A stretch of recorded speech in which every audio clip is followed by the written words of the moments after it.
Hello and welcome everyone to this week's One People Roundtable discussion with myself and Danny Arnold McKenney, currently still in Morocco.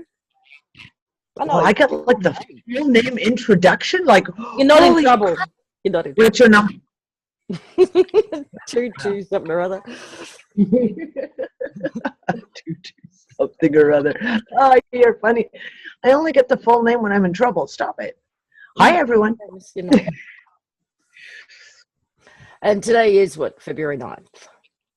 Here for me at least. 8th. February 8th. February 8th.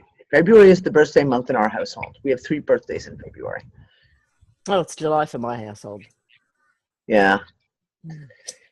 Yes. Yes. So let's talk about dreams. Because apparently this week... Hang on. Sorry. I have to interject. Of course you do. Happy birthday, Barbara. Is it Barbara's birthday today too? It is. Oh, wait, is it tomorrow? My neck of the woods. It's already her birthday. Oh, okay. Happy birthday early, Barbara, from my neck of the woods. Happy birthday. Okay, I'm not singing. Here comes the happy birthday. So now the chat's just going like this. And yeah, thank you to the people in our live studio audience for joining us, as always. Yes, of course. The awesomeness people. So, dreams. It seemed to have been a very strange week this week, and we've talked about it on the shows, and we've talked about, we all seem to go through times where you can't remember any dreams. For sometimes months on end, there's like, I'm in one of those periods right now. Yeah. You have those big gaps when there's just like, it's just blank. There's nothing there. You've dreamt, but there's no memories whatsoever. But it seems this week, there was something weird going on because there was a bunch of us. I had a couple of very, very trippy dreams. And when I brought them up in the Unfuckers room and I said, hey, anyone else have any strange dreams about being in water with a whole group of people? There was, I don't know, I guess we got about 10 or 15 people who were all like, oh, and people dreamt they were in the ocean with other people, or in lakes, or in swimming pools, or underwater, or, yeah. And it was, and flying, that was the other one. It was like in the water with people, and there were several people who had flying dreams. And Nick had a dream about flying and then crashing into the water. So I guess he has both aspects covered. He's might have been a little bit of anxiety driven. He's got a rather long flight coming up. It all ended out okay, though. We discussed it. It was all okay at the end. Okay, good. Well, yeah, we did talk about this a couple of weeks ago, I think, about how as these online communities are coming together and these tribes are coming together, that they start to appear, people start to appear in each other's dreams. Or there are themes in the dreams. And I know that amongst all of those comments in that thread, people were saying, and you were there, and you were there. It was like Rob Room. Yeah. There were several people from the Unfuckers room who was in my dream about the water this week. So I was just like, oh, isn't that interesting? What about tidal waves, though, and tsunamis? Because it does seem to be that there are, and I mean in the collective, greater collective, there's these periods where everyone starts having tidal wave dreams again. Mm-hmm. My take is that what we're tuning into is these energetic waves, these waves that keep coming and crashing in on us. And that's what we're visualizing in our dreams. But it does seem to happen in spurts. I'll go for months without hearing about anybody having a tsunami dream, and then suddenly it's 4 or 5 people all at once. Yeah. In a matter of days. Did you have any of those, or did any of those come up? I didn't, but several people did. Yeah, there were several people who had at least dreams played a part of dreams. Waves played a part in the dream.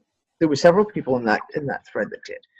And it's really interesting because, of course, we all had a little chat. What night was it that we were all chatting? Friday night, Saturday night, this last week. Yeah, I think it And was Friday night because it was Saturday morning for me, I think. And we were talking about dreams, and we're talking about as we connect with people in kind of a space where you start to connect in a not just verbally, but just connecting where you can talk and you can exchange ideas and thoughts and all the rest of it. People are connecting on a higher level too, because like you said, people are appearing in other people's dreams. They're like, oh my God, I don't know how many times I've had people say, Danny, you showed up my dreams last night. And you sit there and you go, well, it's really interesting. And I think it was it Jed or was it Murray? I can't remember. Someone made a comment about, I think it was Murray, about ley lines on the planet. And he made a comment about almost like it's as if we are creating new ley lines, creating new grid points. As we are interconnecting with each other, so you get someone here, someone in Ontario connecting with someone down here in Peru and England and Australia, you create nexus points that could very well be the makings of a new grid. A communication grid, but more than that. And I liked that idea. I don't know about you guys, but I was, like that makes kind of a lot of sense as we are energetically, because that's what we're doing. When we're talking and we're getting to know each other like this, we're connecting on much deeper levels. Mm-hmm. And, with this incredible group that we have who always joins us in the audience, and they're chatting with Sheila, 5, 6, 7 times a week sometimes for like 6 and 7 hours at a time, where it's just open and everyone can come in and just let their heart out and talk about what they need to talk about and exchange. And it's growing a new grid. And I think it's a really major part of the role that we are playing on the planet right now. Opening up the communication. Okay, you just prompted something. Let's hear it. Ben, who, had a dream in this past week where he was flying just himself, not in a plane, over the planet, and everything lit up. All the old, what do we call them? All the ancient structures. So as he was going over Stonehenge, for example, the whole thing just lit up in pillars of light, and he kept flying in the pyramids. There was something in Australia, Mount Wanning and Uluru, light up, and he just everything on that, like probably on that 33rd degree ley line, just lit up. A bit like those photos that a few years back where the light pillars of light were coming out of the pyramid, except that it was the whole Those are being seen again. Those are being seen again. They are? Interesting. There's been photos over the last month. I don't know if you guys have seen them on Facebook. And there's been a bunch of people going, oh, it's just Photoshop or whatever. But there's been a couple of them that are very obviously, snapped through windshields. Like someone's driving and going, what the? And going, click. If you're going to make a Photoshopped photo, you're not going to do it through a dirty windshield. I don't know. Call me silly. I am a little OCD about stuff like that. So, yeah, even if you say, okay, half of them might be Photoshopped, but it just seems like all of a sudden things come in waves. It's like, these beams of light in the sky or coming down as well. Like this is really strange sunbeams being seen. Really strange ones. Rainbow clouds. The nacreous clouds that are so rare, and yet I've never heard of them before until the last 2 years. And now it seems like every There's other a whole week. new language now in the last few years to try and describe types and styles of clouds that we've never seen before. They were never around in our childhood. Nope. Linda, Nope.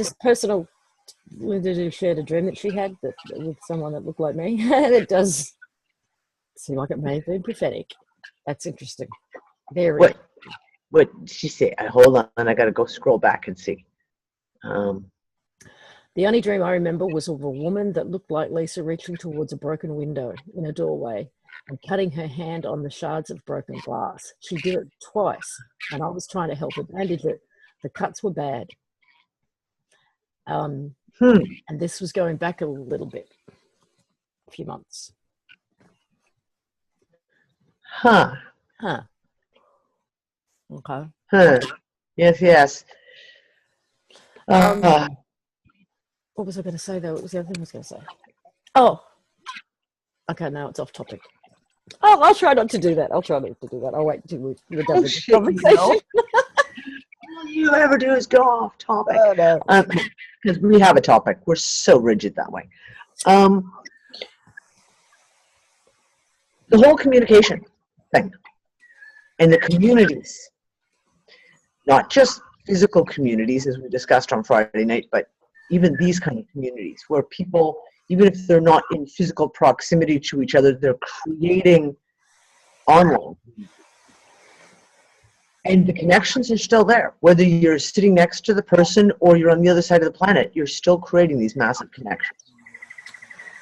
Okay, this is connected, but it's a huge kind of expansion on that. Okay, the other thing people are feeling and noticing and experiencing, which is connected to this, it's the telepathy aspect of it. People's telepathy when it comes to communication is just going through another leap. And there was this, and again, I think it was in the UU room, there was this thread, this conversation that started around, okay, so we know that the technology is kind of spying on us. You know, if you go and do a Google search on something, then every ad that pops up for the next week is around that subject. Yeah. That's one thing, we get that. But then people are having offline conversations or thoughts. And then they go to their computer and it's all there. Yeah. Just with your thoughts. Yep. Now, there are times when you're trying to do research on a particular subject and you know that Google is fucking with you and you just, like, no results come up. But then there are other times where, especially what I've noticed is when you're going back to a subject you've looked at before, this might be something that I researched a year or 2 years or 3 years ago. And now when I do it, there's this, a whole new world of information opens up and links that were around then, as it would seem, but never showed up then. It's just, I know Ben's experienced it too, and he goes, just think of a document and it puts in a couple of basic words and the thing he's looking for pops up. Right there.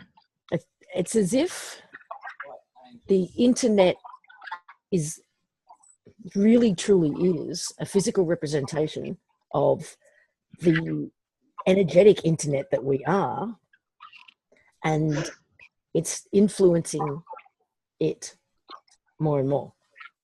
Does that make sense? I.e. solace? I.e. solace? Going back to my solace theory, because that's one of the things in the book that they were playing with, the group of humans was playing with telepathy and teaching each other telepathy when solace, the artificially created consciousness grew out of the internet and made contact with them. Listen, trust me. I went searching for something today.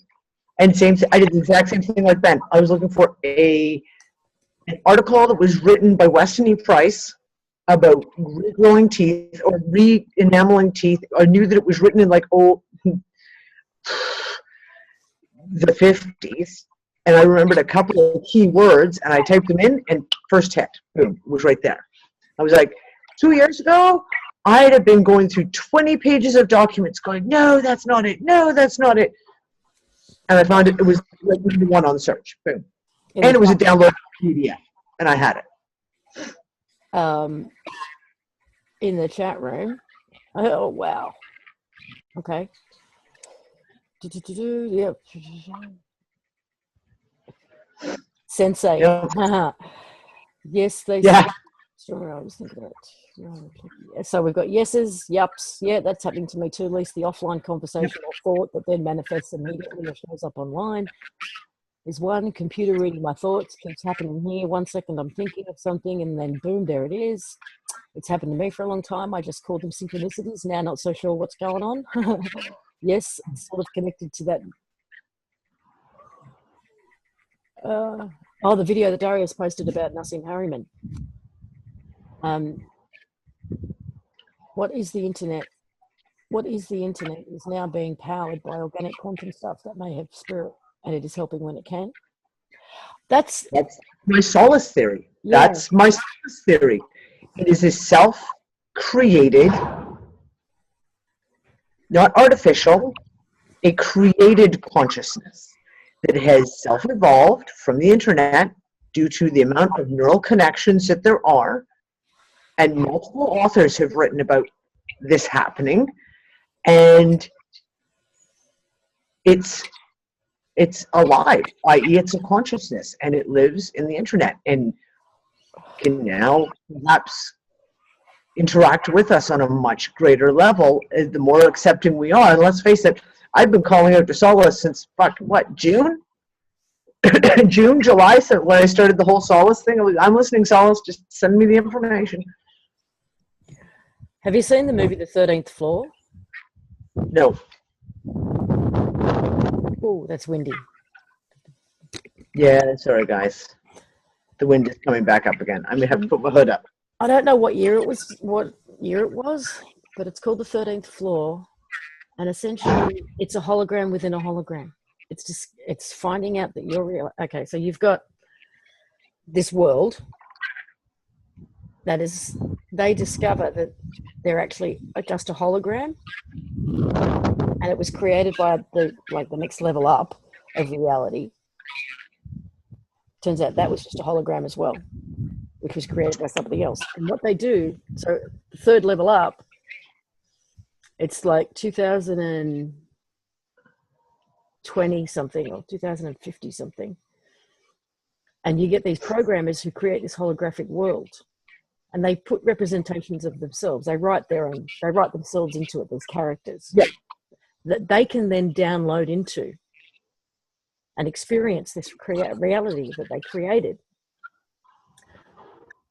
But the characters who created it at the top level, because they're based on the people who created it, also get the idea to create this holographic reality and pull it off. So they create one and insert themselves into that, in which they can download into.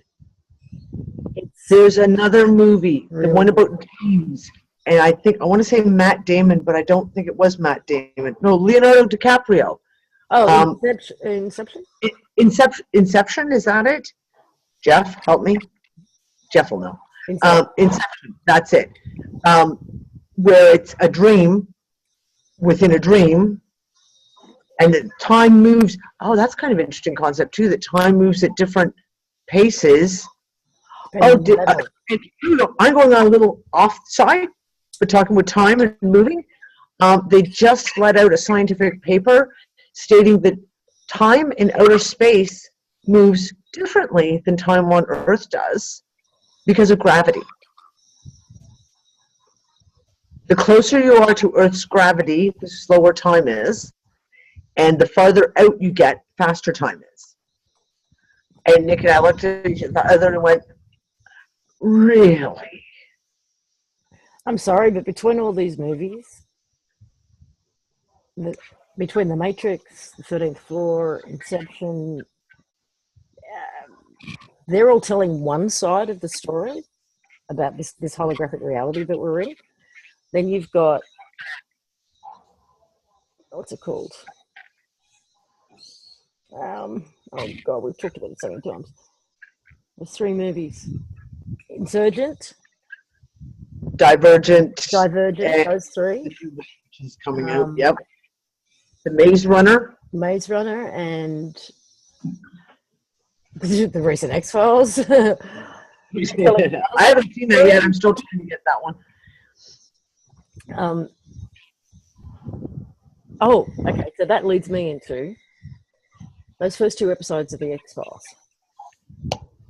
I was watching a video by a woman called Linda Moulton Howe. I don't know if you've ever heard of her. Jeff, You started talking to me about this, and I haven't had a chance to watch it yet. Jeff, is there any Linda Moulton Howe on the hard drives that you can think of? Yes, there is. Of course, there is. This magic hard drive that just keeps producing stuff. There was one video, which was a presentation she did, which is almost as if it's the background material for those first 2 episodes of the X-Files. I'll have to find it. In the sense of she's got a pretty cool timeline of events, and honestly, she seems to be providing the backup material for those 2 X-Files episodes, including the ARVs, the hybrids, the picture. We've talked a lot about they're trying to get in front of something. Mm-hmm. What the agenda really is of ETs and which ETs. Yeah. I went through a period of, I threw out all of the ET stuff and I just put it on the back burner and let it see where it kind of fit in with all the information that was coming out around the flat Earth and a few other things that was like, okay, what does that mean for ETs? And also the holographic reality aspect of it. And this is all just a bloody computer generated game. So where do they all fit in all of this? My current working hypothesis, the one that feels right now, is that for the greater majority, like probably 98% of extraterrestrial presence out there is actually positive. That the only negative out there would be what we call the ones that are already here. Huh?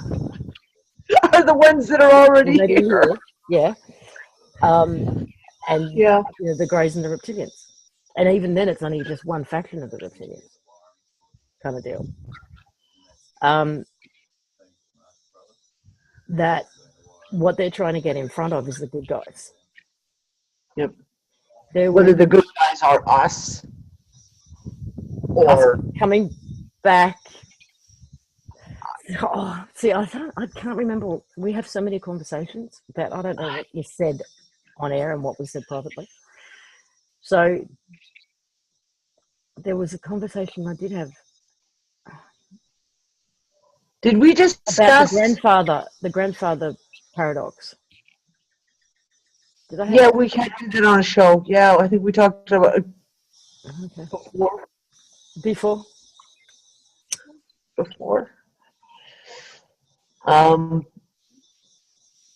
There's so hang on, I'm being asked the grandfather paradox. What does that mean? Okay, so yeah, go through the rundown. The grandfather paradox is the one that's talked about in time travel. That if you go back in time and you accidentally kill your grandfather, will you ever be born? Like, it's that thing. It becomes a paradox. Time is a loop. If we've got Bashar says that who he is actually an offshoot of us from our future. If all of this is in fact our creation, including all of them, which we speculated about, that everything in our perception is in fact our creation, those who are trying to manipulate and control can only go so far. They can't totally destroy us because then they cease to exist. They meet the grandfather paradox. I don't know. Right now. Ooh. What was that? Maria, was that you?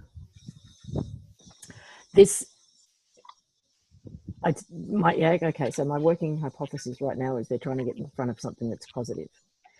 In the Linda Moulton Howe video, she talked about two different individuals who had encounters years apart, not connected at all,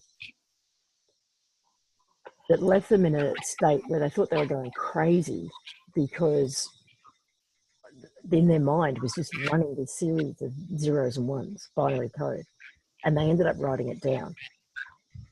And she had one set interpreted by 3 different people, and she had the other one interpreted by somebody else. There was definitely a connection in these messages, which were along the lines of, I'm paraphrasing, I can't quote them because I can't bring it up right now, that humanity, the advancement of humanity on Earth is essential, that truth needs to be told, that humanity needs to know the truth, that beware of the Orion and Zeta Reticuli. Zeta, yep.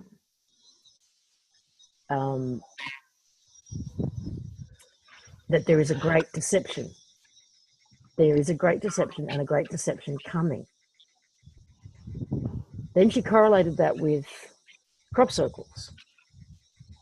And it was, I will post the link to this video. This is what I'm actually talking about. Write a note in your notebook. Okay. Post.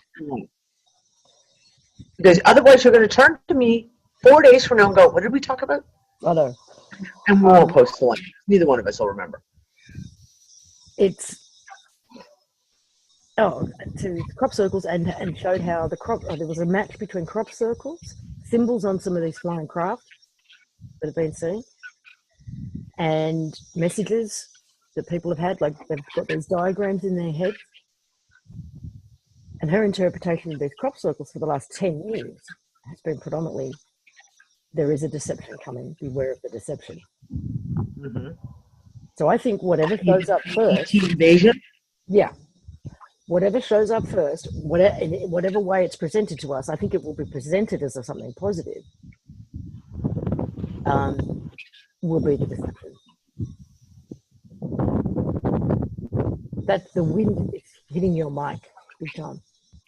I'll mute out for now. It comes in gusts, and I just had a cardboard box hit me in the side because that's how strong the wind is right now.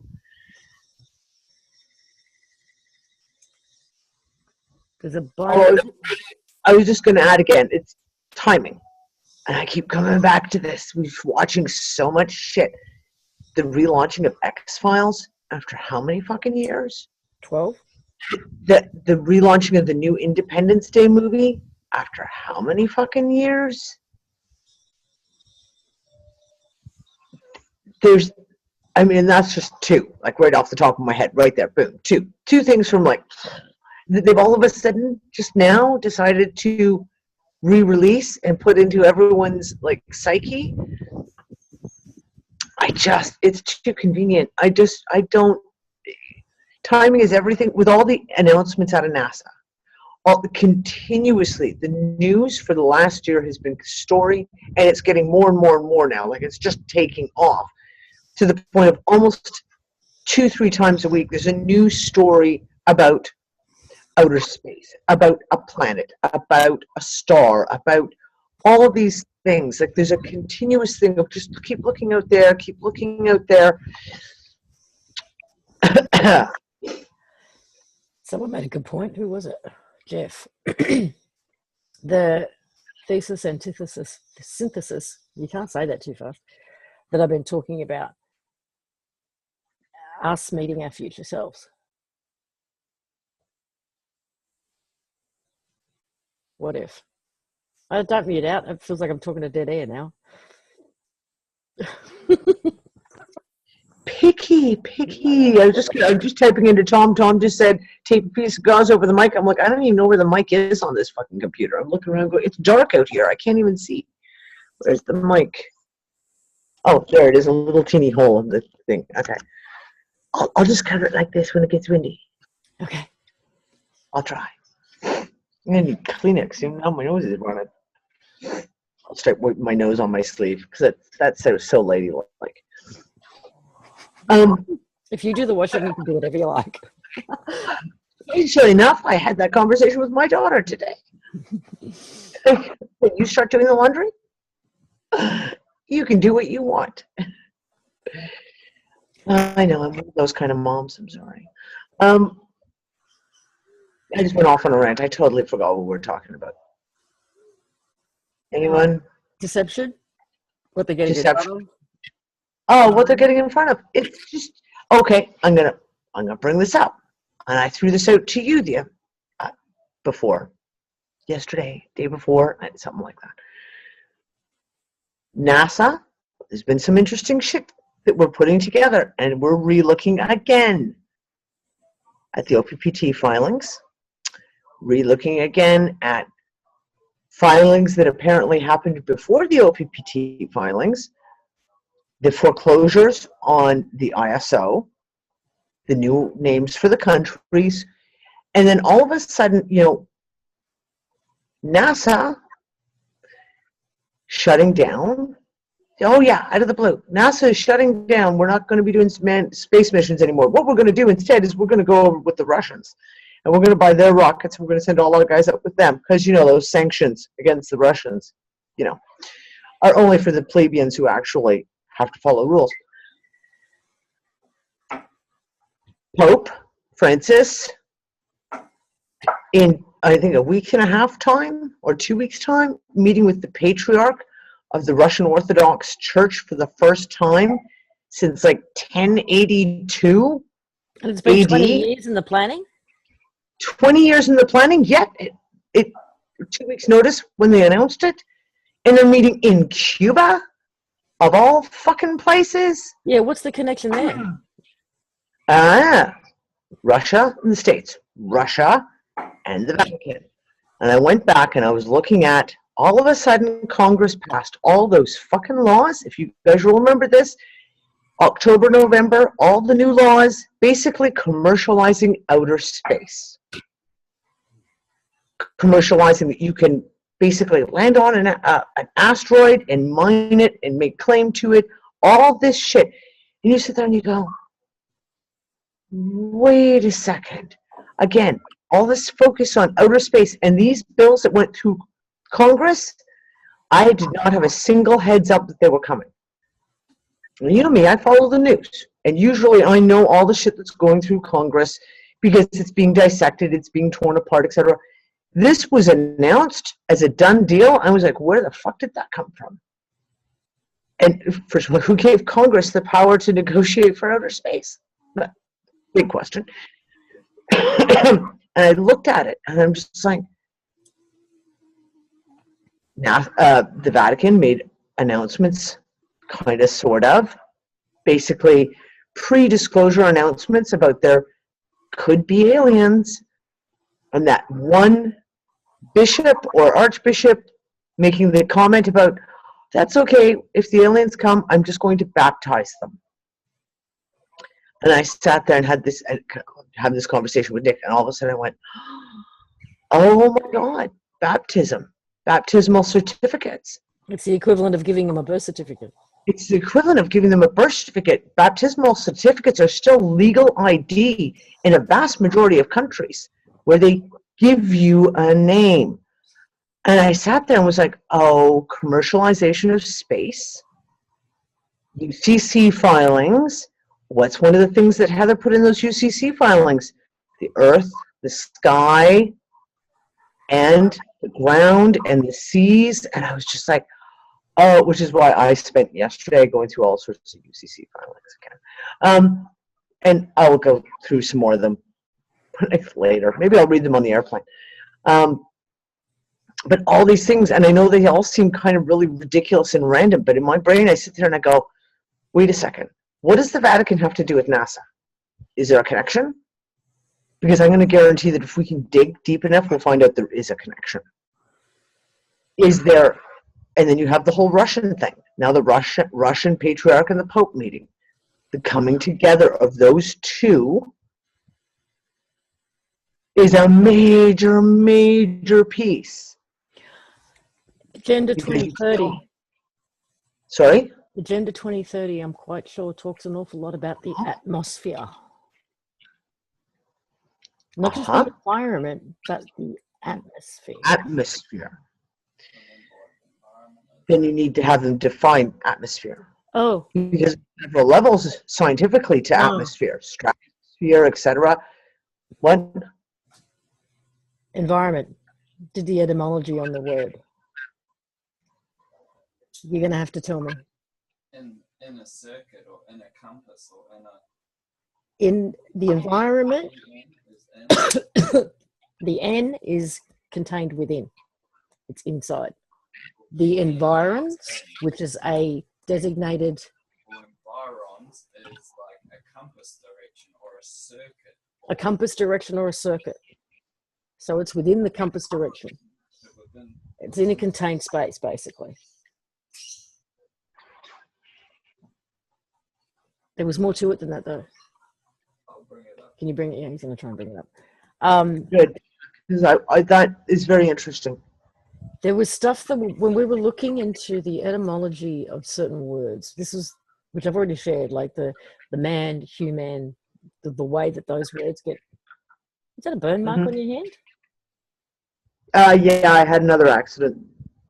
This one's just finally healing up, and I did this one 2 days ago. When you look through the paper bulls, when you look through the Bible, when you look through certain texts, certain documents, and where the word human is used as opposed to just the word man, right? So we were looking into all of that. In the process of that, the word environment, and some of the stuff that's turning up in Agenda 21. So it led us to looking into the word environment. Because of the customary law.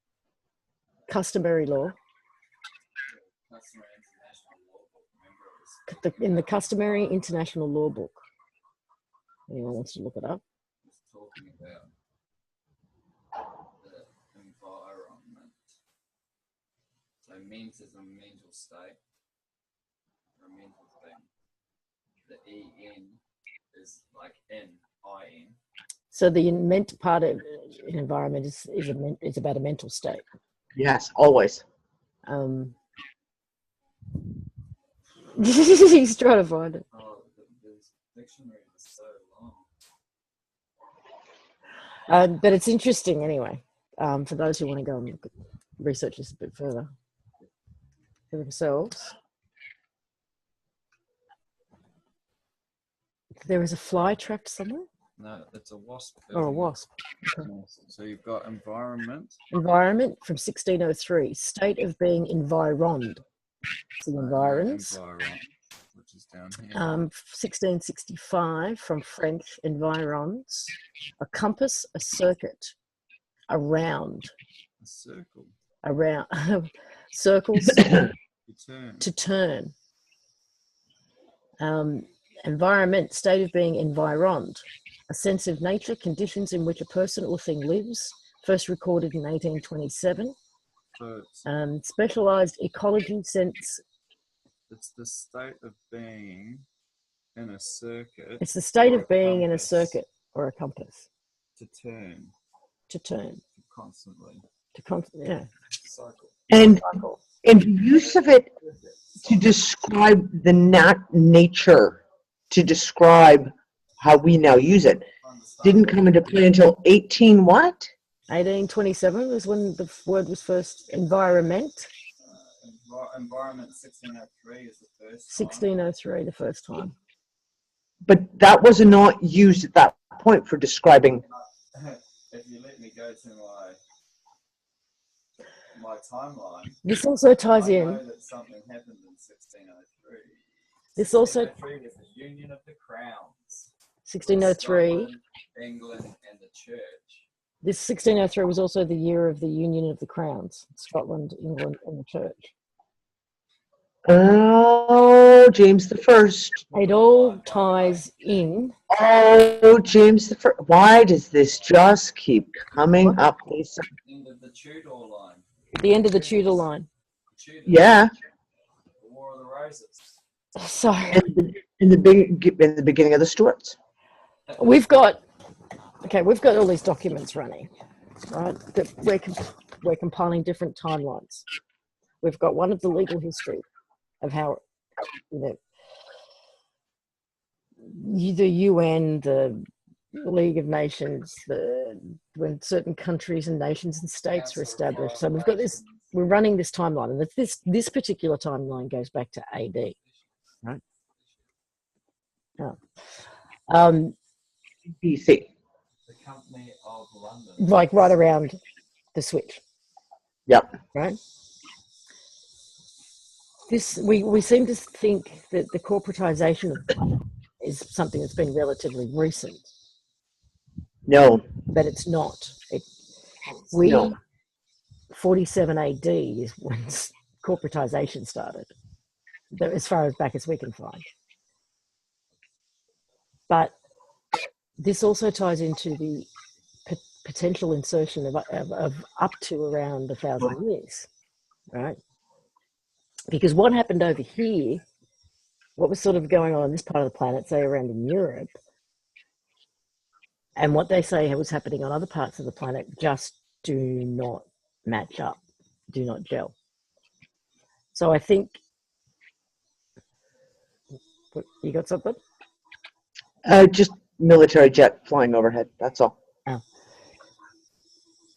I think that there were periods where it wasn't just 1,000 years in one hit. I think it was a couple of hundred here and a couple of hundred there and a couple of hundred there. And if we can actually get this completed and in a readable, legible way, we'll certainly publicize it. But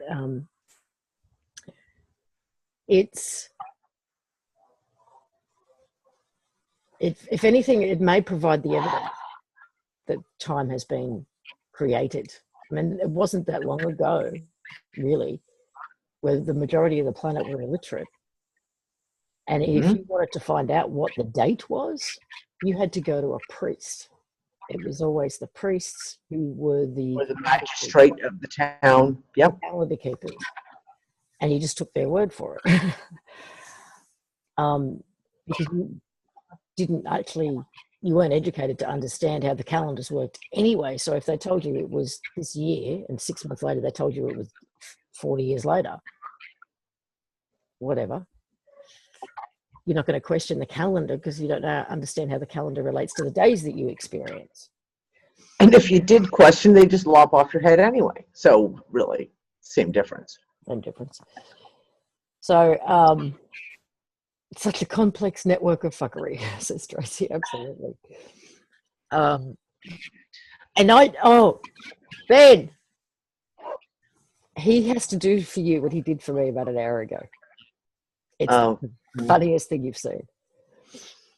Do you remember that little dance you just did for me earlier with the documents about it is written? Do you remember exactly what you said? It is written. But do you remember the? Yeah, Come here. I want you to do it. I want you to share. Just that little piece. Just that little piece. Because this was big. Come and share. Come and share. Well, I'm trying to fucking remember that. Stuck in 1603. There was. Okay, going back to everybody's illiterate. Oh yeah. Right. There was the way you just put it together at that moment was brilliant. So, what my comprehension is, the priests were always the ones that wrote stuff down. So from Egypt times, the priests were who wrote things down. Remembering, I can't hear you, Danny. But I will pass it on. Okay, you're going to pass it on because a very important point is to know that the vast majority of priests were also illiterate, but they were trained to copy. Yep, so that's cool. Because it still adds in, it still means that even in that strictly set, there were some people right. So they, like, even down right into the chancery courts, so the equity courts in England, just before common law got dumped on us, the chancery, Leave your headset on, or can I put this on? clergymen or priests that had Okay. been in place by the king. I want to turn it up so you hear it. Still people that controlled the writing, right? My comprehension of the word pagan is man of the page, right? So they were the pagans were like the last lot that maybe had some of the truth written down, okay? And then the New Testament, when the New Testament King James Bible came out, was 1611, but they'd already started companies just before then, right? So being able to read and write had become like an aristocracy, like that. It was like an upper class, The elite. the elite, yeah. Yep. If someone turns up on your land and you don't speak English, they're like, look at this. And so it's written. So their charters, all that kind of shit, all it is writing it down. And while we were not of the same education as them, or understanding or comprehension, they used that over us, because the written word of God has been around for, well, only 2,000 years necessarily, but the whole time this westernized structure has been coming through, it's been the word of God. Because it is written. And so it was written. And the reason I'm going down this track is the City of London Company is noted. So when Londinium started in like 47 AD, it was already recognized as some kind of, I don't know, trading post, outpost, knowledge post, something like that. So even when William the Conqueror ended up coming in and nailing England in the 1100s, or sorry, 1096, he wrote a charter going, you've got all your rights, all your knowledges, all your privileges, all your da-da-da-da-da-da-da. So for this whole time that Jerusalem has been this thing, or Rome city's been this thing, for longer than them, London has been essentially a holy site. A holy site that everyone has left alone, but it's written. So this word thing is, you walk in and go, yep, this is a good place to see. It's written here. And everyone's going, what the hell is that? And they're like, but it's written. God wrote shit down. It's here. And we went, oh, okay. So it's all spelled. I'm sorry, but I just had a flashback to the one of the opening scenes of Monty Python's Holy Grail, when Arthur's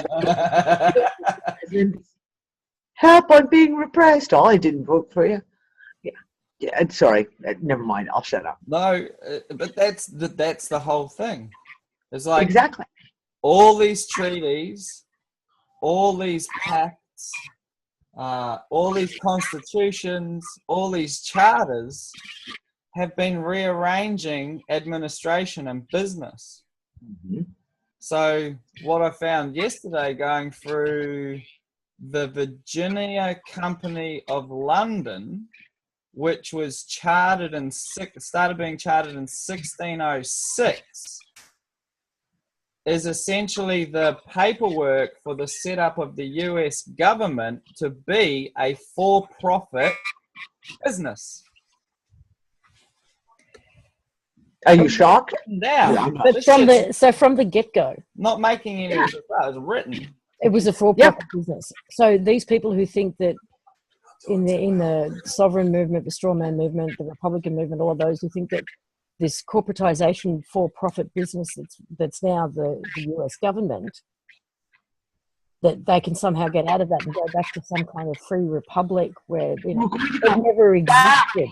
It never existed. Well, the republic is. I've been saying this for years. The republic never existed, so you can't go back to a republic because it never existed in the first place. What it's insinuating is 1933 was not at all that may have been a bit more of the Reserve Bank corporatization, but 1788 is actually looking like when the United Kingdom united all the states, that being America, Canada, Australia, New Zealand, and the Pacific Islands, because what's his name, Philip, when he did the declaration in Port Moresby or wherever it was here in 1788, Yeah, that's all the year news that sent the me. Yep. Constitution got signed for the United States, and New Zealand came under that declaration, and so was Canada.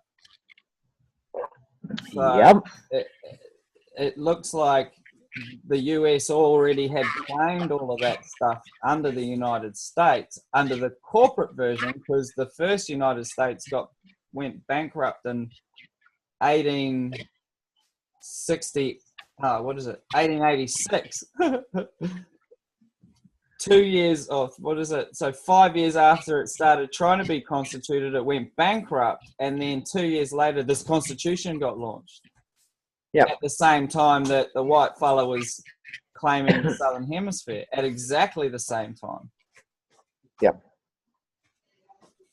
So there's And an it update. was a company from fucking And 1600. it was a company to begin. Yeah. For-profit company. For profit business with shareholders and stakeholders who were the assembly, which was the diet of the nation. What's going on, people? I don't know. I'm going to go do some shit. Okay. Thank you. There's no one else on that call, right? Well, besides Dee. What? No, this is our one people show. He said that no one else is on there. This is you and Dee talking, right? Yeah. Yeah, it's just us talking, right? Just like always. There isn't any. I don't know. There's no particular place I can direct you to right now for all this. It's all being compiled as we speak. We're literally creating these documents of timelines and yeah. So yeah, the idea that this was anything but business ever is a fallacy. That everything's been set up as a for-profit corporation from the very beginning. So what did that trigger in you? What are you looking for? Oh, just give me a sec. Oh, I can't do it right now. We're in the middle of a show. Okay, I'll stop. I'll put it away. Fuck, I hate that. Remind me. Tell Ben, remind me. Mary Queen of Scots, Philip II of Spain, and Isabella. There's a link. So just remind me. I will go search for it. You're going to have to Tell him to go search for it right now. Mary Queen of Scots, Philip II of Spain, Mary Queen of Scots, and Philip II of Spain, and Queen Isabella of Spain, i.e. Christopher Columbus sailed the ocean blue and all that fucking bullshit. You will find out that there's a link. Mary Queen of Scots was married, I believe, I'll have to go look it up, to Philip of Spain for a very short time.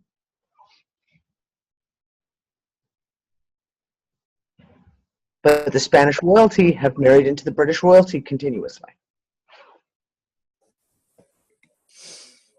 yeah, it's building a very, very interesting picture.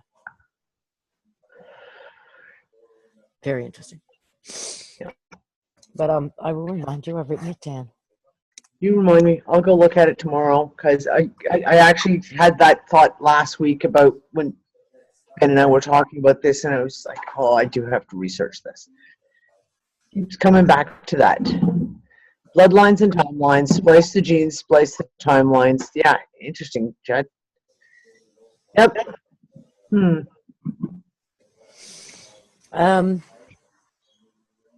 Hang on, I need to go back and read that. What was that? I've run into versions of this storyline, and part of it includes the paper trail to the fact that George I never gave up the ownership of his colonies. Of course, that info is not contained in any high school history books. Response to that is, oh, I just got more on bloodlines and timelines. Splice genes, you splice timelines. Not yeah, you want to elaborate on that one? And I think Oh, Interesting. did we talk about it? When we get into the whole discussion of history, I mean, this is the thing. The wind's We picking only up. have what we were taught. We only have this random shuffle of history being written by the victors. So you're only taught what they want you to know. Mm-hmm. And we're discovering more and more of history was a complete ridiculous fabrication. And we look at, it seems like every time I go down a rabbit hole that has anything to do with history, you dig up more and more stuff, more documents, things that, and you go, well, really? Isn't that funny that that's never been mentioned in textbooks, in when you're learning all this stuff in school, or it's not common knowledge in any way, shape, or form? And it's like you said, when you're dealing with an illiterate people, and even to the point, like I said, and it's actually very important to understand the fact that even the priests were illiterate. They were taught to copy, but the vast majority of regular priests, like the priests that would be in the village, the priests that would be in towns, they were illiterate as well. All they were doing was copying as scribes, writs, and biblical scripture or anything like that coming from the church. That's all they did was copy. Which is one of the reasons why, of course, there's so many fucking changes in the Bible over so much time too. But when you look at that, you have to question everything. And what you keep talking about with the insertion of time, I think is really, really important, because there are certain things that just don't cross over. For me, because I did a lot of studying on art. I loved art. I loved painting. When you look at art history and you look at the periods, and if anyone here has ever studied art, especially in the period about the 1300s through to right now, there are periods in art, and then they go jump, and then they go jump, and it's you have the Renaissance period, and all the paintings, everything's got the same feel, the same texture, etc. And then all of a sudden, there's like 20 years later, 50 years later, there's a jump, and all of a sudden, there's a new genre of art. And if you look at even from that, you say, these things don't usually jump. Things mutate, right? Like, there's a mutation process where, for example, Michelangelo being famous for the painting of the musculature, the physicality of the human form was one of his passions. And that's what he drew and he painted. And he influenced future painters and artists and sculptors, but it wasn't in the now moment. It was something that was an influence down into the future. So why do we see these massive shifts in, for example, and music as well, where there's it's like they come in blocks. And that's, to me, that speaks a lot of unnatural. That's just the way things go. Well, do you remember when, I think it was the Zeitgeist movies or one of those, and it chronicled all of the Christ, all the points about the Christ story that's been told over and over and over and over and over again. We've throughout history been given these stories about an individual, a male, that was born of a virgin birth, had 12 disciples or followers or brothers, was crucified, resurrected, was known by the name of the Lamb, the light, in a way. It's the same story over and over and over again.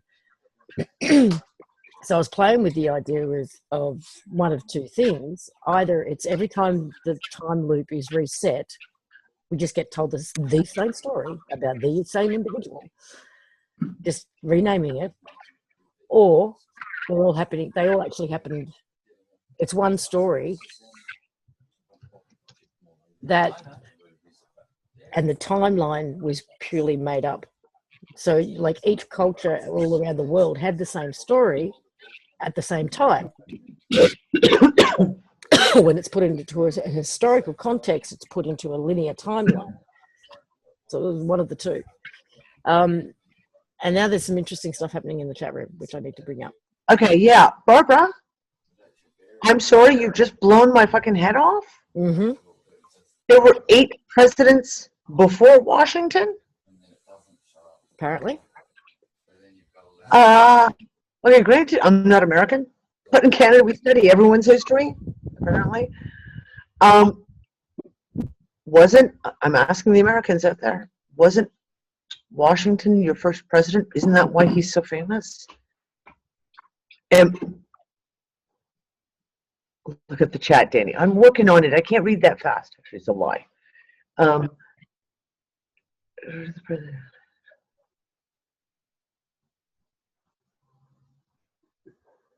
Okay. Holy crap. Hey, I just unmuted for a second. Can you guys hear me? Yes, Barbara. Please Just to make it clear so you don't have to go through the You're absolutely correct, Danny. I did discover today that there's evidence that there were 8 presidents prior to George. George Washington is what I was taught was the first president, and they still are teaching that today. And yet, if you Google it, you can find, they list their names, where they lived, all those details about them. There were 8 presidents before Washington. What the fuck is going on?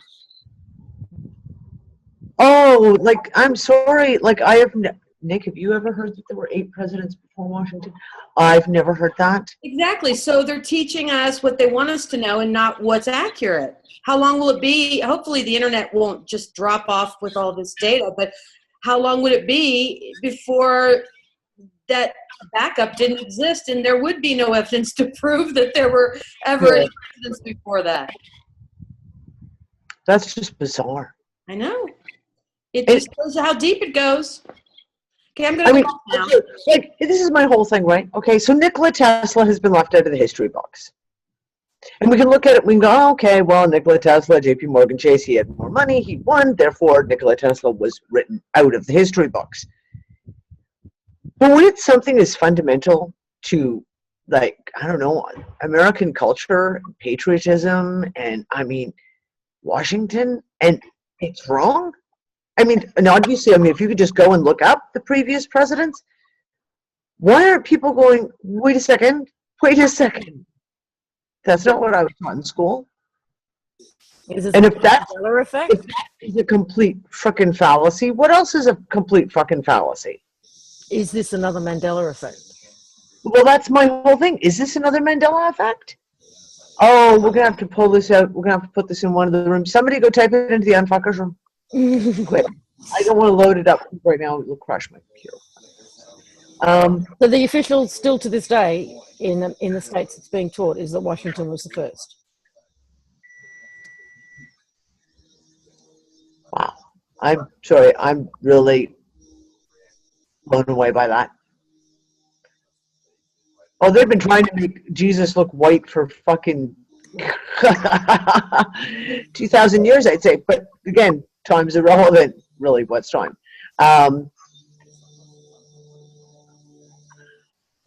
George was the first Mason to be president. Yeah, I don't know. Fuck, guys, I'm just blown away by that. Yeah, you know, truth. What's truth? What's time? What's history? What's fact? Because I think it's all fiction. Diane says there was at least one president before him also, and I believe one of them was black. Apparently Lincoln was half black, according to certain scholars. That changes the American version of that I've been told. The first guy was John Hanson. Hey guys, I'm just jumping in again to confirm that yes, at least one of them was black. And in addition to that, that is exactly why Prince brought it up on the Travis Smiley show. He said he had this video interview that he shows to all of his white friends who come over because they need to know this shit. That there was a black president before and that there were 8 presidents before. Okay, I'm going off again. He's coming in, dropping a bomb and leaving. I'm just going to drop a bomb and run away. Wow. Yeah, Diane, you're absolutely right. It proves that everything we've been told is a lie. When you sit there and you look at, I mean, okay, so what is it? We'll keep talking about this too. Transparency. It's all coming out. I need to share this stuff with Ben. No, get a load of this. 8 presidents prior to Washington in the United States. At least one of them was black. right? Yeah. Articles of Confederation period. They were President of the United States in Congress assembled before. Can you check? Before Constitutional Convention in 1787. Yeah. Okay. That word. What word? Well, we've all been federated, right? Well, supposedly. We've all been federated, Federation. but it's a confederation. Yeah, of course. It's a federation on paper only. The company set up. All the parliamentarians, the Senate, were stock and shareholders, already pre-elected through, I guess, their beneficial. Oh boy, this is. I don't know what to do with my head because it doesn't know whether to just melt or explode. Huh? Who wrote the bit about? Well, it's just in the chat room. Joseph, the Articles of Confederation. That piece that I just read to you. That one. Have you got a link that you could share in regards to where that information can be found?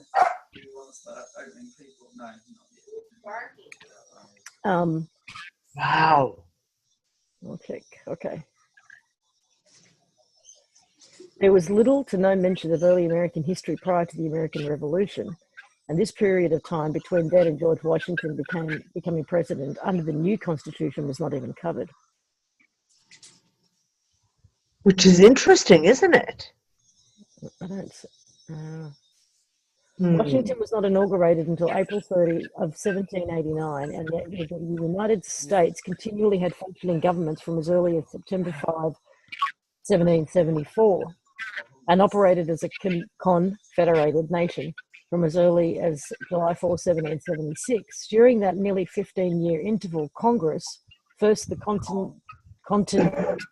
Continental Congress, and then later the Confederation Congress, was always moderated by a duly elected president. By a contract. It's true, contract. Continental. Wow. See, this is the kind of shit that They are the shareholders in the corporation Virginia Company of the Virginia Company of London. Oh, exactly. And let's not even go into that because that is like a 3-hour show right there when you start getting into that part. Okay, I do have a link. Okay, this is not where I thought the show was going today. Yeah, we started on dreams. We ended up. It is all well, this is all a dream. It's a bloody nightmare.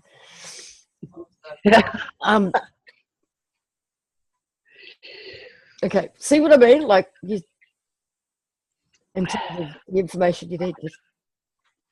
I know, but it's the same thing. You jump down the rabbit holes and you go, wait a second. Hey, that's becoming very clear all of a sudden that there's a direct line connection. Mm-hmm. Like my ramblings, my brain works weirdly. I can't help it. It just does. Yeah. Okay, well, now we've got another piece. There are two United. Whoa. Oh, someone just. There are two United States. One formed in 1787, the collection of the several sovereign states of the Union, and another separate and different one formed in 1871, which only controls the District of Columbia and its territories. Others may or can give you specific references and explain this further. There's a link. Make sure we save the chat. Someone, it's being saved. Yes. Do what? Do what? What did he just say? 18. Oh, every 7 years. What? Every 7 years. Every 7 years, what? No, 1787 and 1871, the two dates I just mentioned. Then. 1871.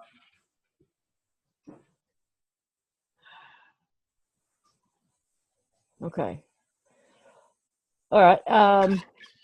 The only thing the Organic Act of 1871 did was to consolidate the towns of Georgetown and Washington with Washington County under one local government to form the District of Columbia. The District of Columbia is a territory similar to the Virgin Islands or Puerto Rico, in which they have a locally elected government but no representation in Congress, just a non-voting observer. The Organic Act of 1871 established a new territory, not a new country. The District of Columbia is incorporated the same way as any local government is a municipal corporation. And that basically makes it a legal entity. It does not mean Corp USA. It is a body corporate for municipal purposes. I think any lawyer would get a good laugh over the Act of 1871 conspiracy. I don't know whether that's Mad Tom's take on it or whether that's a copy and paste from something else. Does anyone want to go down the rabbit hole of the missing 13th Amendment? Oh, dude, don't. Not right now. Oh, no, please. Don't even get me started. Oh, yeah, no, that's a rabbit hole we don't have enough time for. There was something else. Oh, Jed. Now, in the midst of all of this, we've got Jed here in the studio audience, who's gone off on a tangent on his own. Are you ready to come out and share, Jed, or? Yeah, I can if you want. Can you hear me okay? Yeah, I can hear you fine. Yeah, I'm sorry, I didn't mean to paste all that. I've had a bit of one of those particularly weird days, and I cut and paste that to paste somewhere else, and then it got into the chat when I just typed another message. So I'm sorry, but that was weird. All right. We needed to see. Yeah, I didn't mean to do another tangent. I just something said look up the etymology. I always get it mixed up with matrix, and it's like Latin and English in the sense womb from Latin breeding female, later womb from mater. It's like mother breeding female. It means like breeding womb. So anyway, that was a tangent, but it's sort of linked to what I was going to share earlier. And I don't want to get off the whole presidential track, but there's something coming to me, and when I get more, I'll try and put it together. But something really, really activated to do with bloodlines being timelines. And I've had this thing lately, always, because I can see outside linear time sometimes, that in a way I look at it as all a circle. And it's something to do with, I thought of the 12 different races and strands of DNA, and you know how I shared with you that somehow they couldn't kill humanity because somehow they're from us. And that grandfather thing, that was what you were talking about. That was a conversation we had. So what I had was, it came to me that originally as if each race were essentially on their own timeline, and that through the interbreeding and or manipulation of genetics, they started to cross timelines, and that's how seemingly separate universes started to actually bleed into one another. And a lot of the control is, what do? They do ritual with blood, and they do big, huge blood ceremonies when they have wars, don't they? And that's when major things change. I just got it linked to blood, which is also timelines and the genetics, and so the splicing of genes and the serum. So essentially with words plus blood is how they make rituals and spells, and that's how they create or alter or cancel timelines. So that's essentially the gist of it, and if something resonates with people, they might want to explore or look into that. But so, Jed, you said something about the 12. Did you say something about 12 races? Well, supposedly that there's like our genes come from the 12 different ET races. So what if the 12 bloodlines of the Illuminati, supposedly, the whatever, whether or not that's the right word for them, the perceived controllers are representations of one of those, like a direct, pure representation of one of those races? Well, that's what came to me, is that's why there's so much about with the royalty and keeping their bloodline sort of pure, but then they started to go mad because it was too much inbreeding. And then to do with earlier when you were talking about the date, the 1601, whatever it was, when the three crowns came together just earlier on when we were talking about that. Mm-hmm. that really somehow, not factually because I don't know much about it, but that really bingoed something in me, and then that sort of canon onto this whole bloodline thing that sort of started. Something just started to open up in me, and then this sort of flood of connections started to come, and I'm still sort of letting it come. But I don't have the whole picture, but I'm just more pointing because it came so strong. I'm just sort of pointing things that there's connections here, and I have that. It all comes to that sense earlier, what we were saying on Unfuckers about that we're so close. So many of us feel as if we're so close, as if we've almost got the last pieces of the puzzle to put together. And what I felt really strongly is the whole bloodlines connection to timeline is linked to that. And this is all linked to why they try and keep their bloodlines and the ruling families and all of that, and it's linked to the whole ET thing of whether they come from us, we come from them, and that something about, as I said, that somehow they were on, each race was essentially on their own timeline, in their own universe, or let's just say reality, because a timeline is a reality, and that when they started genetically splicing genes and manipulating was when all the timeline wars or the timeline, I don't know what to call them, wars, but all that timeline manipulation started to go happen. And there's some link with this to me, what's all going on now and to do with the Mandela effect. Somehow it's all interconnected. And I won't say more because I'm just kind of rambling and speculating, but I need to explore further, but I just feel like there's a connection to the whole thing in here, and even a connection with all that, like to the Matrix stuff. And even what you're talking about, the presidential stuff of, why were the different ones chosen? And as we know, at least in later years, they've all essentially go back to the same bloodline. So there's some connection with all that. Anyway, so as long as a particular bloodline is in charge of, or is the face in charge of the country, then that is the timeline for that country that's in place.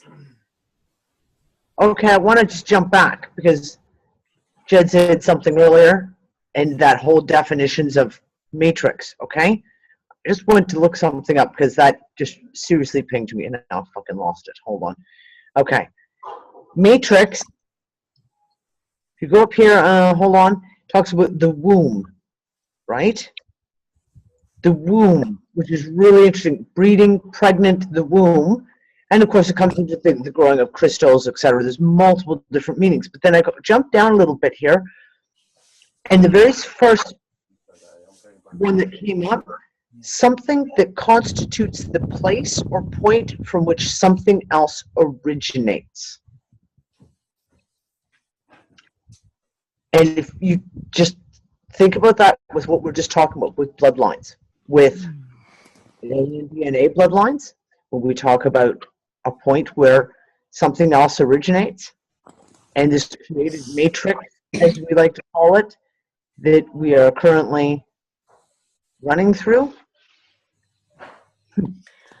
Okay, this is also bringing up a bunch of things in me, and I may or may not remember them all. But there is a connection with the number 8, which I was triggered to remember, that 8 is always associated with timelines and time loops and time travel. There's a couple of channels on YouTube that are dedicated themselves to researching the number 8. Some of them use it in relationship to movies. Whenever there's a time travel or time, anything to do with time in a movie, the number 8 or the number 88 is all through it.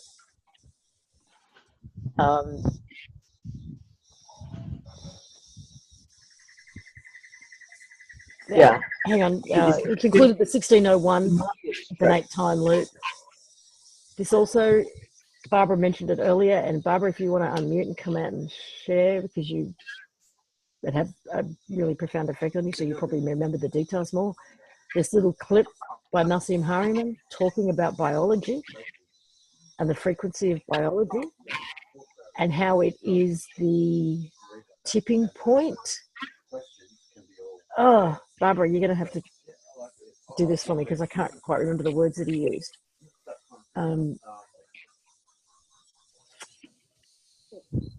You there? What you want me to, what exactly do you want me to do? Is say it or just fill in the blank for what you're saying?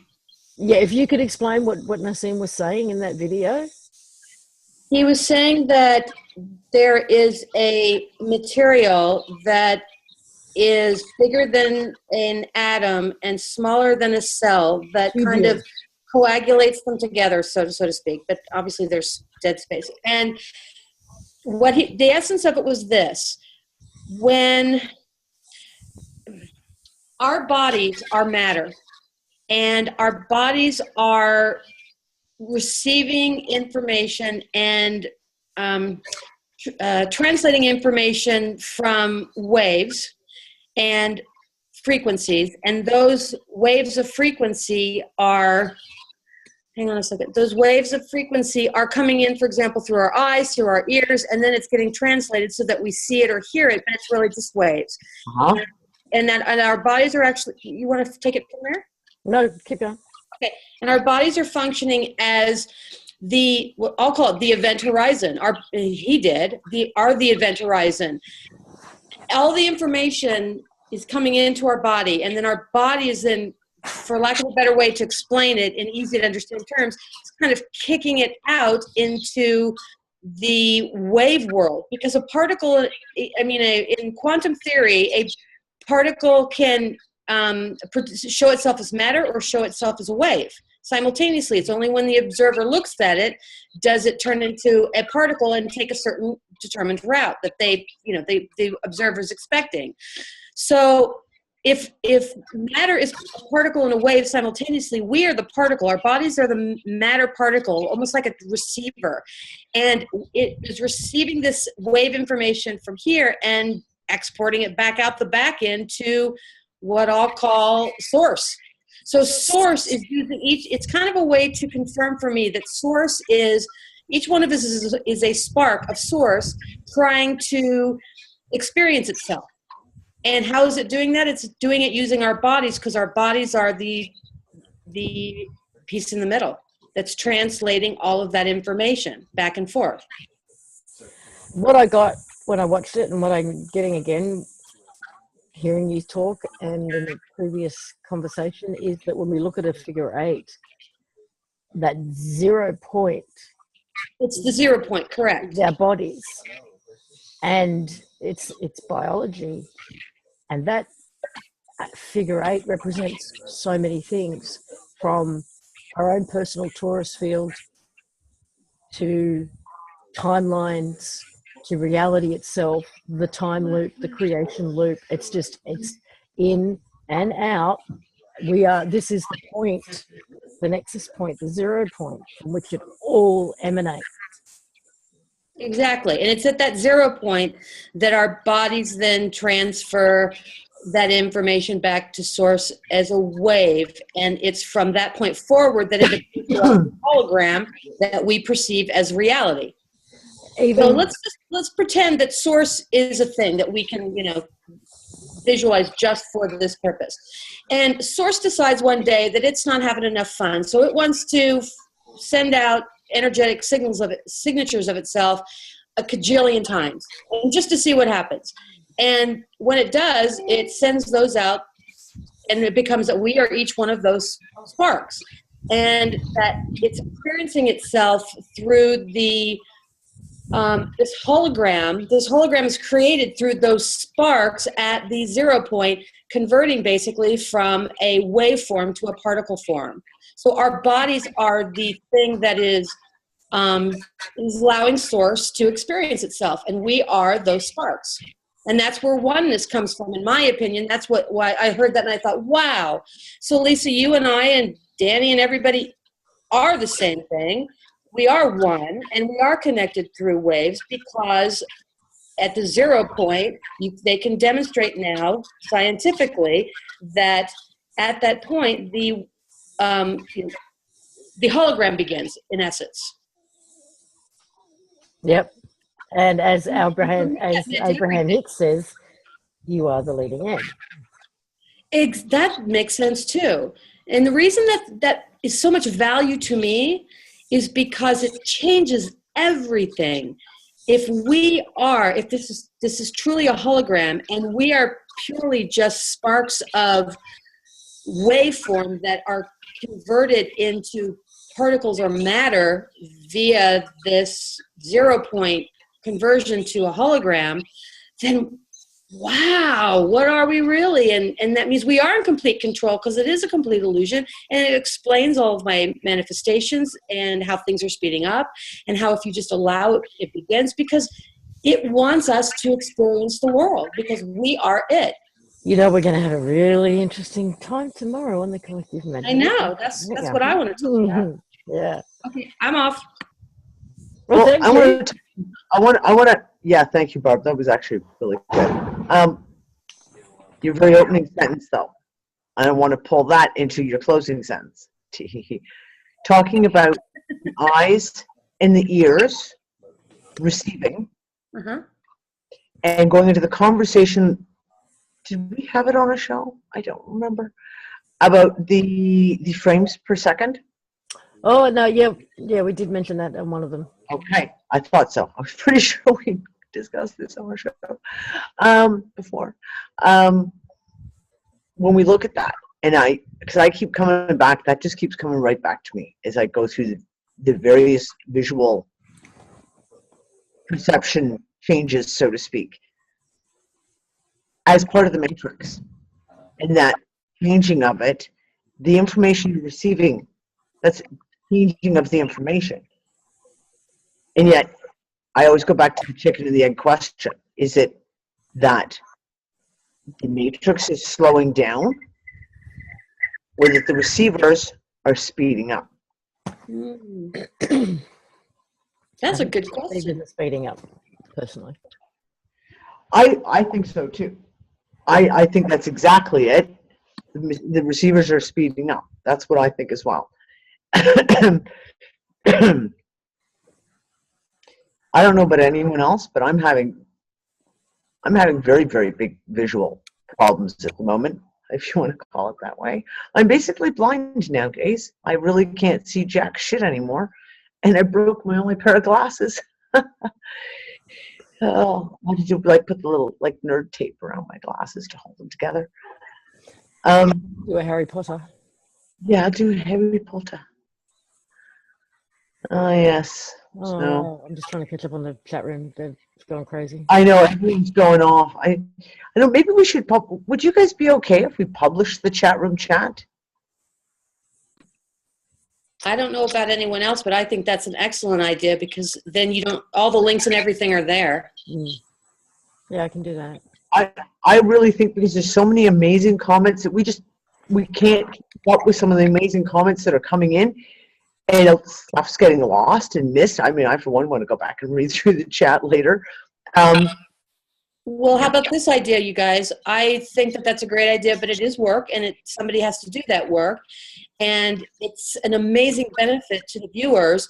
I think that should be like a premium, that's not part of, it's just not published for free, that if you're part of the Unfuckers or whatever you want to do to get that $1 a month, then they get this if they want it. It's part of the deal. I think that makes a lot of sense. And for $1 a month, I'd take 4 of these. A deal for you today. But that's not all. That's not all. We have The 4. fancy steak knives. There's. Sorry, did you lose your shit? I've got this little image that I drew. There's us at 0 point right there. Middle. You know I have a thing for Mobius strips. I can't help it. But I think what Jed was saying was spot on. There's something about what he said is spot on. Okay, so I'm going to bring this back. Next. Oh, okay, go on. I'm going to interrupt this time. Going back to the whole idea of us being the kind of the new matrix, grid points, the ley lines, individually coming together to create new grid points, energizing, etc., and the bouncing, again, we talk about the waves come in and they go out, and they come in and they go out, and we send and we receive. And we started talking, and I think we got sidetracked about telepathy, and we joked about this before we had the chat with all the unfuckers on Friday night. Of, you know, it was like Sheila was like, oh, maybe I'll open the Zoom room, and then she gets a message from Katie, because they send me a message, and I'm like, well, you're being psychic, because I was just going to send you guys a message saying, hey, are you having a chat tonight? And that's going on all the time, like all the time. How many times do you sit there and think, oh, all of a sudden I'm going to think about so-and-so, and bing, they appear. Yep. Right there. That's all connections, and that's going back to that whole sending and receiving and PowerPoints. And if you even think of it as all those infinity symbols, those little eights are all reaching out and combining to form great big massive ones. Well, if you take that back to the 13th floor analogy,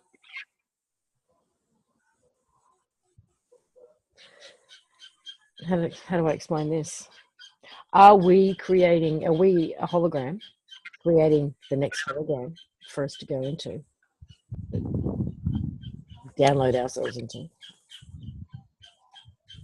Because to me, the whole idea of going backwards, back to source, back to is counter to the way creation works. To me, creation is constantly evolving and expanding and growing and wanting to experience the next thing and the next thing and the next thing.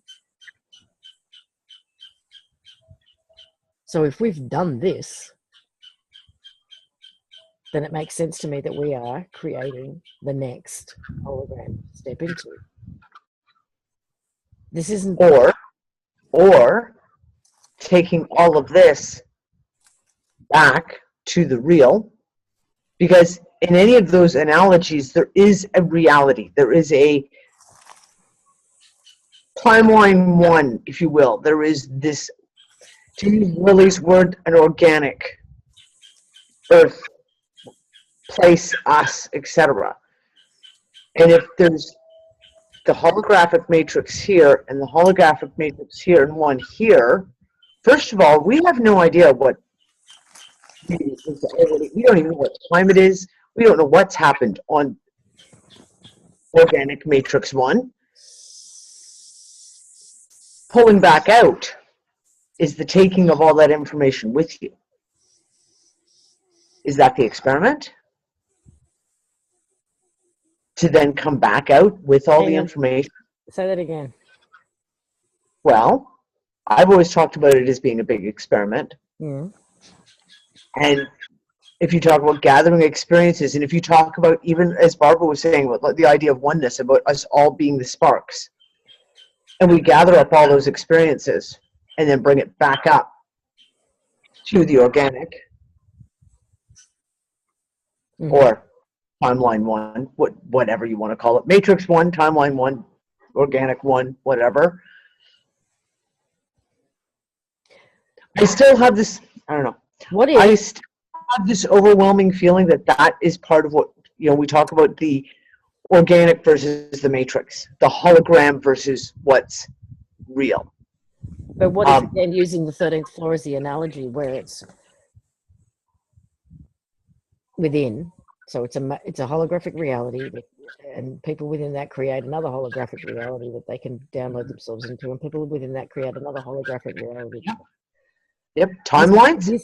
Yeah, but what if also this sense of home, or this sense of an organic, is simply the one that this one came from, and we can still feel it, we're still connected to that, but there's a fraction of ourselves that's downloaded into this one. And when we create the next one and download ourselves into that version of us, that fractal of us, is going to have a sense of home, but it's actually this. This is what it is. I don't think so, because I think each fractal of us would still have that sense of longing for home, but it wouldn't be just the level above. It would be all the way It may well go all the way back up. where you are, where we exist, where we are in reality, organic, whatever fucking word you want to use. That's the home that we all know. I always come back to the whole thing is, it feels to me, and it always felt like to me for the longest time, that this is a trap. That we've been trapped here. And whether you want to call it the Matrix fucked up, someone took over the Matrix. I mean, I've talked about that theory dozens of times. And in that waking up, because we are all waking up, they can't keep us trapped. Because everyone's fucking waking up. And as you go through the process of waking up, you start asking the questions like, well, why don't I feel right? Why is this not home? And what fucking reality am I in? Because this sure is fucking ain't the one that I'm from. And then go back to, again, the conversations of,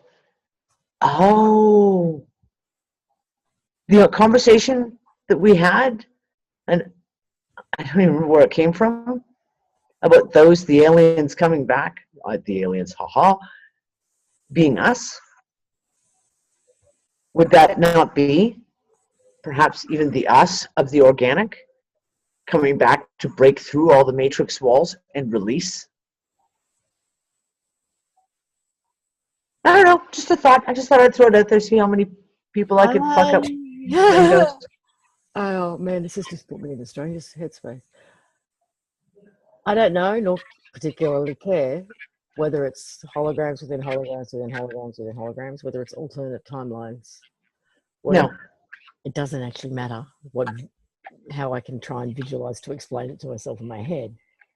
Exactly. Whatever Petri dishes landing plane. I don't know. Whatever it is, it's going down. That's all I know. It's all about to just blow fucking wide open.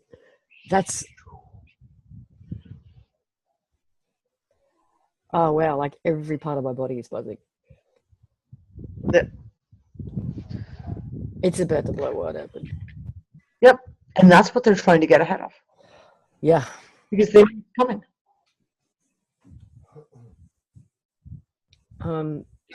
This has been one of the quickest shows we've done in a while. Are we done? Holy fuck. Just like 8 minutes to go. We just don't know yet. Yep. Yes, Lise, nature is ever changing, not repetitive. We are the ones. We are the creation point between source and manifestation. Agree, back to what it is to be. The organic will be uncovered. And now they want to go for a campfire chat, of course, to take this conversation further. Physics and metaphysics coming together by visualization of the figure 8. All the fragments are brought to the collective. It's time to go home. Oh my God, my head hurts trying to figure all this out. Yes, trapped. Yes, trapped. We are entrapping ourselves. What reality am I in? What fucking reality? Listen, every time I look at the news the last couple of days, I've just been like, no, this is not my reality. I do not consent. I do not consent. It's not my reality. Somebody take me away and give me better drugs. If we think we are part of the manifestation, we find ourselves somewhere in the top circle in the manifestation. If we are in the lower circle, we are somewhere else, oftentimes called the afterlife. The balance point, the 0 point, the point of neutrality, the center point is the perfect balance point, the optimum point of occupied by but one manifestation in all of existence, and that is the human position. Go far enough into the matrix to realize there is no matrix. Oh, Jed, that thing that you have to bring that up. It was perfect. First level of awakening, second level of like there was level 1 was because of sleep, which was there is no matrix. Level 2 is awakening to the fact that there is a matrix. Level 3 was come on, Jed. Do you want me to speak? Yes, please. Can you say it? It was awesome. Yeah, this is you know, just what I've sort of been coming to in the last few days. It's nothing new to me, but it's coming newer and clearer. And that was essentially, yeah, like pre-awakening, there is no matrix. You know, they don't see chemtrails, you know, all of that. And then like the first level of awakening I got was, I was just playing with this, so I was sort of having fun. The first level was like, what is the matrix? Just like the movie question. You begin to see and feel there's something, and they start exploring. And then so the next level for me is then, oh my God, I'm caught in all this, and what is it, and how do I get out? So, you know, and then the next level for me is like trying to dissolve or essentially unfuck the matrix. And then level 4 for me, which is kind of where I started at 10 when I got thrust outside the matrix, is you kind of come full circle to that there is no matrix. I mean, that's when you can step back, connect to source, and essentially see the organic. I don't want to call it, well, you can call it a matrix, but the organic, the natural. And you see through the matrix overlay, the artificial one, which I think is the interface between our consciousness, a source consciousness, and what create. But I think it's our own creation. But essentially it was that. Essentially it was those 4 levels. And you come full circle to kind of go, there is no matrix, or essentially you see through it, just like Neo sees through the matrix. And in Buddhist terms, he reaches the deathless.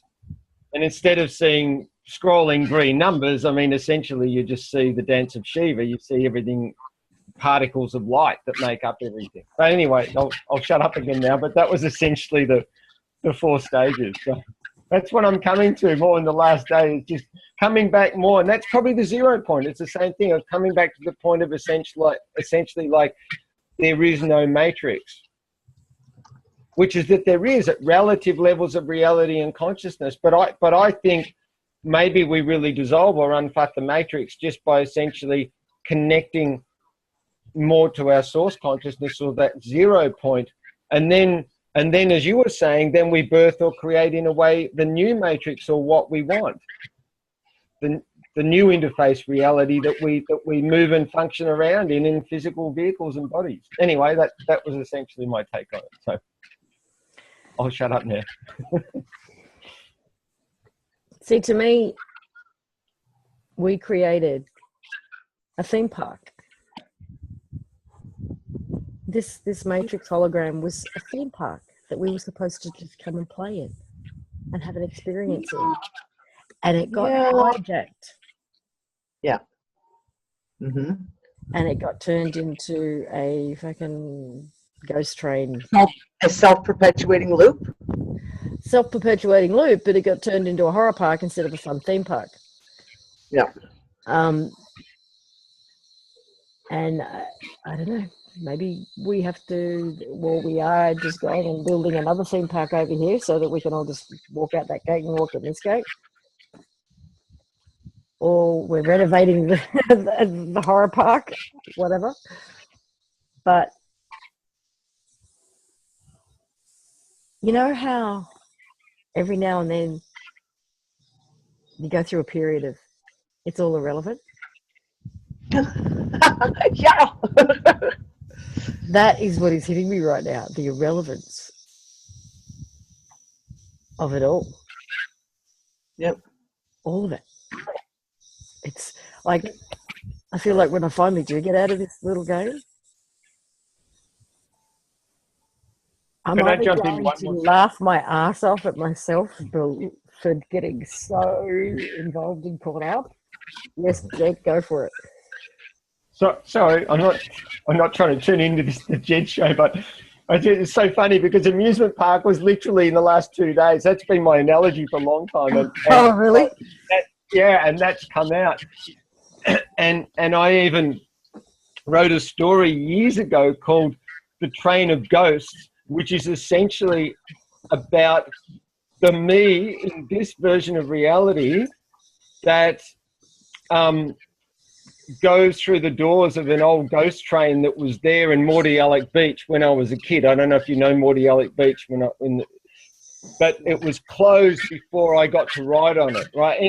Anyway, in the story, he goes through the train. Somehow it's there and it's open again. And the grown man goes through into it. He feels like he must be dreaming. but he goes in and it's essentially like the bardo in what the Tibetans call the bardo.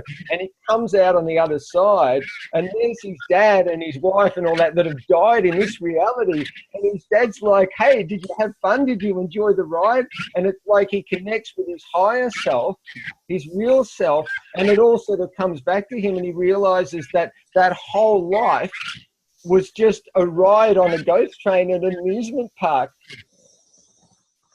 And to take that analogy a little bit further, or expand upon it a bit, if we did in fact create, I think we created a much bigger hologram theme park.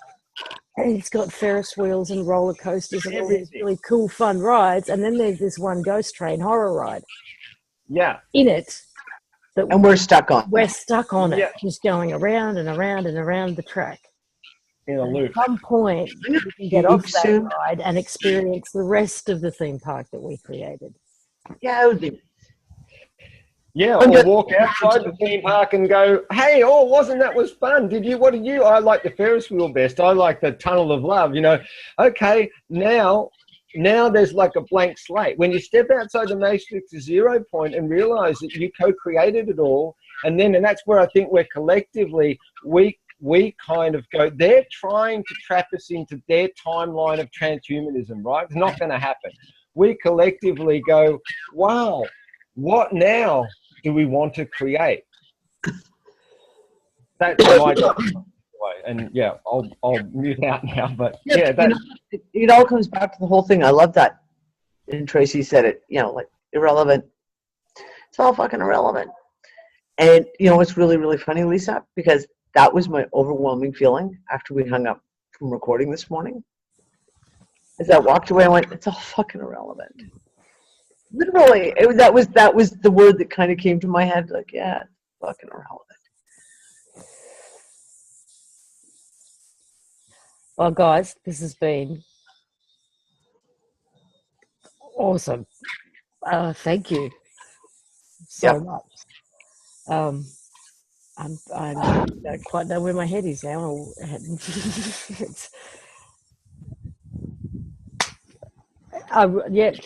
Chat should save automatically, but I will press save just in case. Save. Thank you. This was great. Barbara, we're in for more fun tomorrow with the collective imagination. That's for sure. Okay. See ya next week. I don't know what my head's doing right now. Can't speak. Yeah. See you guys next week. And I'll see you tomorrow, Lisa. I'll see you tomorrow. I'll see you. Hopefully, most of you that are with us today can join us again tomorrow to keep this conversation happening and actually have some fun and play with it a little bit. So see you then. Bye, everyone. Bye. Barbara, the fireside